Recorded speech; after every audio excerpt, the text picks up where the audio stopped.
नमस्कार, मी वैशाली। आज मी सांगणार आहे खानदेश स्पेशल पोकळ्याची भाजी कशी बनवायची। ही पोकळ्याची भाजी बनवायला तर एकदम सोपी आहे आणि चवीला तर एकदम अप्रतिम लागते। तर चला तर मग आपण बनवायला सुरुवात करूया। त्याआधी तुम्ही माझ्या चॅनलवर नवीन असाल तर माझ्या या चॅनलला नक्की सबस्क्राईब करा।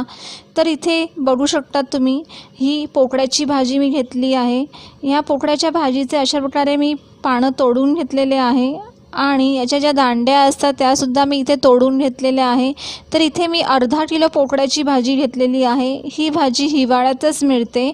तर तुम्ही बघू शकता ह्या ज्या दांड्या असतात त्या अशा प्रकारे कोवळ्या दांड्या ह्या अशा प्रकारे मी तोडून घेतलेल्या आहे आणि ही अशा प्रकारे तुम्ही बघू शकता हे पोकळ्याच्या भाजीचे पानं।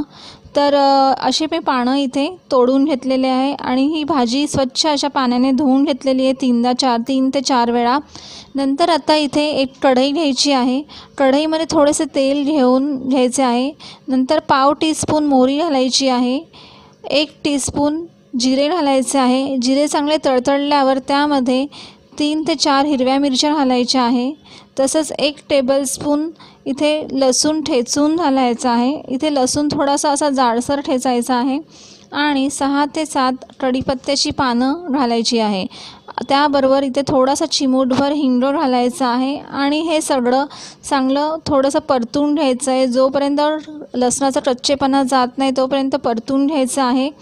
नंतर आता यामध्येच पाव टीस्पून हळद घालून हे पुन्हा एकदा मिक्स करून घ्यायचं आहे।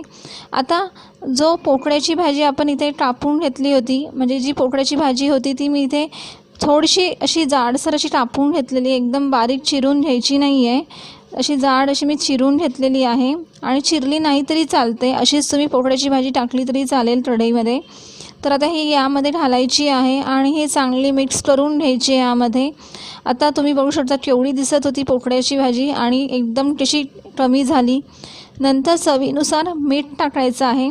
आता ह्या पोकळ्याच्या भाजीला थोडं पाणी सुटतं, तर पाणी सुटेपर्यंत थोडं हे चांगलं परतून घ्यायची आहे। साधारणतः 2 ते 3 मिनटं लागतात परतून घ्यायला हे। तर तुम्ही बघू शकता 2 ते 3 मिनटं झाल्यावर ह्या पोकळ्याच्या भाजीला असं पाणी सुटतं। नंतर लागलं तर यामध्ये थोडंसं पाणी घालायचं आहे। जर तुम्हाला थोडंसं पाणी ठेवायचं असेल तर यामध्ये अगदी थोडंसं पाणी घालायचं आणि पुन्हा एकदा मिक्स करून ही भाजी शिजवून घ्यायची आहे चांगली अशा प्रकारे। यावर तुम्ही झाकण पण ठेवू शकतात आणि झाकण नाही ठेवलं तरी चालतं। तर तुम्ही बघू शकता इथे मस्तपैकी अशी ही पोकळ्याची भाजी तयार झालेली आहे। तर तुम्ही ही भाजी नक्की करून बघा, खूप छान लागते ही भाजी आणि एकदम सोपी आहे बनवायला। जर तुम्हाला माझी ही रेसिपी आवडली असेल तर लाईक करा, शेअर करा आणि माझ्या या चॅनलला नक्की सबस्क्राईब करा।